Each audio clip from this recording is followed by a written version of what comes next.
여러분, 지금 어떠한 병불행이나 문제 상대나 괴로운 일이 눈앞에 나타나와 있다 하더라도 그것은 마치 그와 같은 가면을 쓰고 내 앞에 와 있다 라고 받아들이는 겁니다. 항상 우리는 진리를 공부할 때 이렇게 깊이 있게 번역을 해서 현상을 있는 그대로 받아들이지 말고 그 모습을 한 번 더 이렇게 걸러서 지혜롭게 받아들이는 게 필요한 일이라고 생각을 합니다.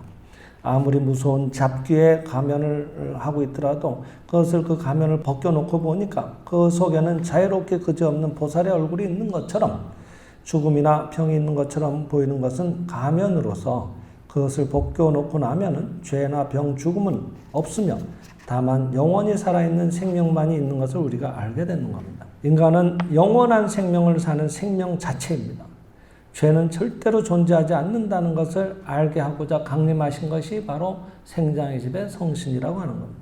예수도 석가모니 부처님도 그를 위해서 오셨다고 하는 겁니다. 그래서 그리스도도 너희 죄 사함을 받았노라고 하셔서 말만으로도 사람들의 죄를 씻겨주셨고, 근데 그 말을 들은 바리새인이라고 하는 건 그리스도 시절에 있었던 왕성했던 유대교의 3대 계파 중에 한 파라고 하는데, 그 바리새인들이 그리스도가 어째서 죄를 용서할 권리가 있는가 하고 반항을 했다고 하는 거예요. 하나님이 죄를 만드신 것처럼 바리새인은 생각했다고 하는 겁니다. 실제로 그런 게 나오죠. 창세기도 보면은 왜 여호와 하나님이란 분이 나와서 그죠? 제일 처음에 선악과를 따먹게 한 게 이브였잖아요. 이브가 뱀한테 속아가지고. 그래서 아담한테도 먹였단 말이에요. 그러니까 그런 것들이 저주가 되듯이 여호와 하나님이 저주를 퍼붓는단 말이에요. 그래서 여자는 아이를 낳을 때 출산의 고통을 안을 것이고, 아예 거기 딱 명기가 딱 박혀져 있는 거예요. 친절히 하나님께서 출산의 고통을 안을 수밖에 없다라고 명기를 해놨기 때문에, 그러니까 모두가 출산을 할 때는 거의 뭐 반죽듯이 고통스러움에 빠지게 되는 거예요. 근데 우리는 그걸 진실이라고 믿었던 거예요. 그리고 먹지 말라는 선악과를 먹었기 때문에 우리는 모두 하나님 앞에 원죄를 지었다고 보는 거예요. 모두가 죄인이라고. 그러니까 어디 가든지 기독교인들은 자기를 죄인이라고 합니다. 오직 그리스도만을 통해서 그 죄를 용서받을 수 있다고 하는 겁니다. 근데 그리스도라고 하는 일개의 어떤 인간을 얘기하는 게 아니라고 세미실상에서는 해설을 하는 겁니다. 그리스도라는 것은 진리 자체를 얘기하는 겁니다. 그러니까 진리를 통하지 않고서는 우리는 벗어나기 어렵다고 하니까 진짜의 자기, 진짜의 진리라고 하는 것은 나는 신의 자식이라고 하는 거죠. 죄의 자식이 아니라고 하는 거예요. 그것을 깨달을 때 우리는 죄에서 벗어나는 것이지, 진짜는 죄의 자식인데 그리스도가 아주 그 특별한 능력이 있어서 그분만을 어여삐 여기셔서 자기한테 머리를 조아리면 그래 넌 됐다 하고 죄를 용서해 주는 게 아니다 이 말이에요. 1장과 2장의 창세기는 완전히 내용이 달라지거든요. 저희도 세미나에서는 그 얘기를 자주 하죠. 1장에 묘사된 인간이야말로 우리들 본래의 실상, 근본의 인간을 얘기하고 있는 거다. 그 인간은 하나님의 형상대로 만들어졌고 보기에도 참으로 좋았다 그랬고 하나님께서도 모든 것을 다 누리라고 축복을 내렸던 위대한 인간이에요. 근데 그 위대한 인간이 또 만들어져요. 근데 그 창세기 2장은 하나님의 형상대로 만든 게 아니라 흙으로 빚었다 그랬거든요. 그 물질 인간을 얘기하는 거예요. 거기서부터 물질 인간, 육체 인간을 말하는 거예요. 영적인 인간이 육체라는 옷을 입고 그 영적인 내용을 무한히 표현하는 과정에 있어서 너희가 육체를 너라고 착각하는 순간에, 즉 선악과를 따먹어서 지혜가 밝아진 거예요. 선도 있고 악도 있고 착각에 빠지는 거예요. 내 키는 키가 얼마니까 이거밖에 안 되고 내 힘은 본래부터 어렸을 때 태어날 때 병을 많이 알아서 힘이 이렇게 없고 나는 이 이상 일은 못하고 이렇게 제한하고 있는 것들을 말하는 거예요. 그러니까 그 좁은 산도에서 애가 나올 거라고 미리 걱정을 하니까 출산의 고통을 안을 수밖에 해요. 인디언들은 혼자 애를 낳아갖고 혼자 수습을 해갖고 안고 와요. 풀밭에 가서. 옛날에 고대 인디언들은 다 그랬거든요. 병이 아니에요, 그건. 자연현상이거든요. 그러니까 아무 문제가 없는 거예요. 근데 물질, 육체 인간을 나라고 보는 순간에 스스로 거기에 빠지게 된다는 겁니다. 지금 우리가 지금까지 공부했었던 무명, 죄에 빠지게 되는 거예요. 실제 인간을 가리게 되는 거예요. 덮게 되는 거예요. 영적 인간. 그래서 스스로 한정적인 모습밖에 나타내지 못했던 겁니다. 하나님이 죄를 만드신 게 아니라 스스로 하나님의 자식인 것을 잊고 지내는 상태를 죄인이라고 하는 거거든요. 물질을 나라고 착각하는 걸, 육체를 나라고 착각하는 것을 비유적으로 나타나신 거예요. 그래서 여호와 하나님이란 분이 나타나오셔서 거기에 그와 같이 묘사를 하셨던 거예요. 그러니까 생민실상 그렇게 해설을 하는 겁니다. 그래서 우리는 오히려 그때 먹었던 선악과를 뱉어내야 된다고 하는 거예요. 단익주 선생은 지금이라도 우리는 선악과를 뱉어야 된다는 거예요. 우리의 조상이 먹었는데 지금 우리가 어떻게 뱉겠어요?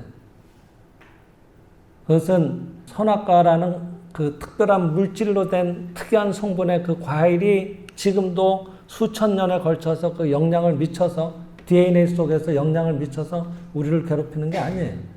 그런 믿음을 말하는 거예요. 선도 있고 악도 있다고 하는 잘못된 관념, 그것을 다 갖다 없애라 이 말이에요. 거기서 벗어나라 이 얘기입니다. 그러면은 우리는 진정코 새롭게 태어나는 거예요. 영적으로. 그래서 이 육체를 갖고 살지만 육체가 내가 아닌 거예요. 내 안에 있는 이 육체를 살리는 위대한 생명이야말로, 영적인 위대한 생명이야말로 진짜의 나라고 알게 되는 거예요.